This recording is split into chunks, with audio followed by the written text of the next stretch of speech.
जादू बेसिकली एक रूहानी बीमारी है, हुँ। जैसे आम बीमारियां मेडिकली बीमारियों में। जब तक आप बीमारी पे रिसर्च नहीं करेंगे आप उसका इलाज नहीं कर सकते।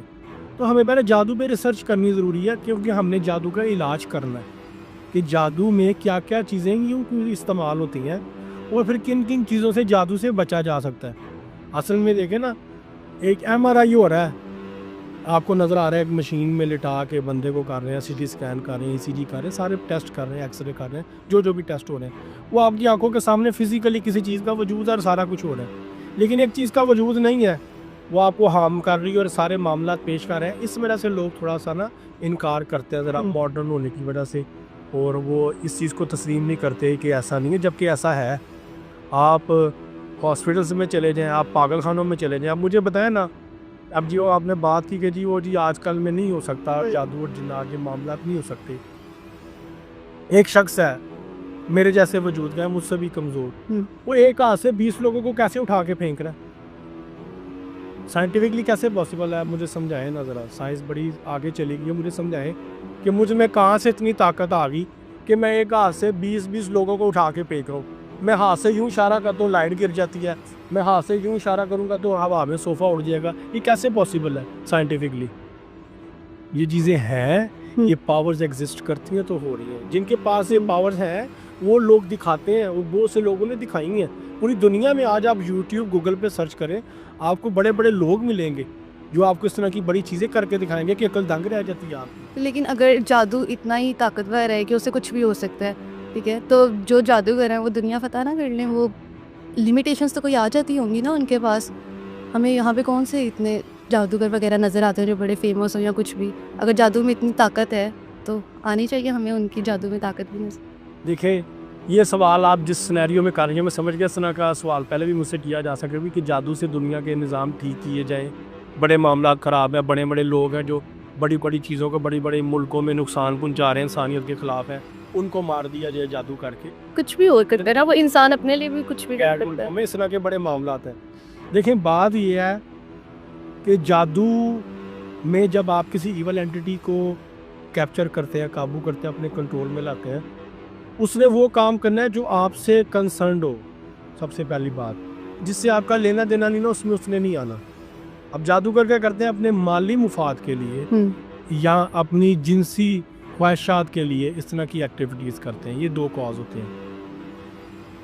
अब यहाँ पे तकरीबन मैं कहूँगा कि 1,500-2 हज़ार रुपया भी कॉस्ट नहीं है। मैं बताता हूँ ऑडियंस को, कोई बंदा मारने का जो जादू करना होता है ना, उसकी 1,500-2 हज़ार रुपया भी कॉस्ट नहीं है।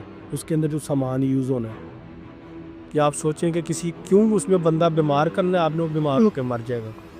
और सिंपल सा अमल है, कोई घंटा 2 घंटे भी नहीं लग रहे उसमें, बहुत कम वक्त का अमल है जिससे इंसान बीमार हो जाएगा और वो मर जाएगा। अच्छा, ये सारा कुछ जादू की इकसाम में ही आ जाता है ना। अभी पहले भी आपने ज़िक्र किया, तो हम जादू की इकसाम से ही शुरू करते हैं। सबसे फ़ेमस काला जादू। तो काला जादू इसका कहाँ से ओरिजिन हुआ, किस तरह किया जाता है और किस कदर बुरा हो सकता है? देखिए, असल लफ्ज़ काला जादू नहीं है, कबाला। असल लफ्ज़ है कबाला। हुँ। वो वहाँ से ट्रैवल करते करते ये इराक में एक शहर है बाबल, जिसे इंग्लिश में बेबीलोन भी कहते हैं, ये वहाँ से चला है। और वहाँ से चलते चलते जब एशिया में लफ्ज़ आया तो इसको लोगों ने काले का नाम दे दिया, काला। हुँ। जी जी बोलिए। सॉरी, मैं आपकी बात काट रही हूँ। ये फ़रिश्ते ही लाए थे जादू? देखिए, ये कुरान पाक की तफसीर में ये मिलता है कि हारूत और मारूत 2 फरिश्ते थे, वो लेके आए थे। अब वो एक आजमाइश अल्लाह ने इस कौम पे नाज़िल की। लोग इस पे इख्तलाफ करते हैं भी फरिश्ते कैसे गलत काम क्यों कर रहे हैं, वो इस पे इख्तलाफ है लोगों में, उलमाए कराम में। लेकिन कुरान पाक की तफसीरों में यही मिलेगा आपको कि ये 2 फरिश्ते लाए थे। जैसे एक मैंने हमजाद वाले वाक़े में ज़िक्र किया था कि उसमें कुछ 800-900 के करीब मलाइका का ग्रोह था, जिन्होंने ये आर्गूमेंट किया था कि ज़मीन पे इंसान को खलीफा ना बुलाया जाए तो वो भी जिन्नात वाले काम ज़मीन पर करेगा। उनमें ये 2 मलाइका मौजूद थे, हारूत और मारूत। ठीक है, और वो एक आर्गूमेंट क्या सुनने में मिलता है जो तफसीरों में लिखा है कि अभी ये दुनिया के निज़ाम ठीक नहीं चल रहा, ज़मीन पे जाके हम ऐसे करेंगे वैसे करेंगे। ये आए थे ज़मीन पे, फिर इन्होंने एक औरत को सिखाया। ठीक है, वो एक औरत आई, उन्होंने फिर ये कत्ल भी करवाया, फिर शराब भी पिलाई, जना भी करवाया।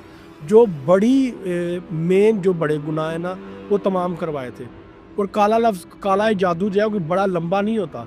ये हमारे यहाँ पे रिचुअल्स होते हैं अलग अलग एंटिटीज़ को पकड़ने के।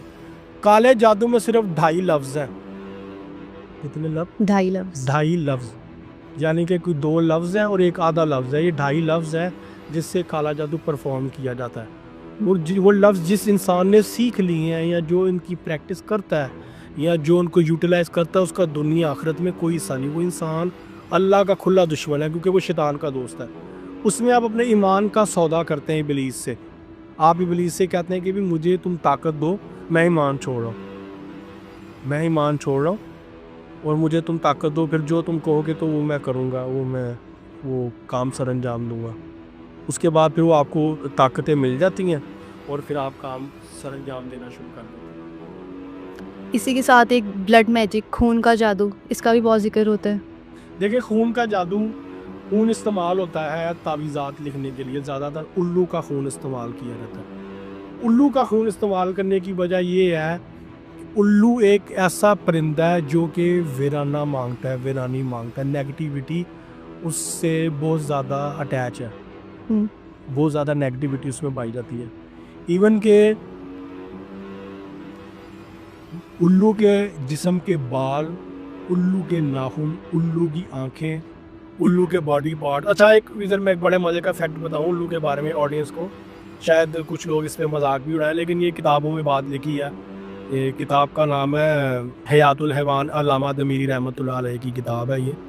ये काफ़ी 100 साल पुरानी किताब है और ये कोई छोटी हस्ती नहीं, बहुत बड़ी हस्ती है जिनकी लिखी किताब है। इस किताब में लिखा है उल्लू के बारे में। उल्लू जब सोता है उसकी एक आंख खुली होती है, एक आंख बंद होती है, ठीक है।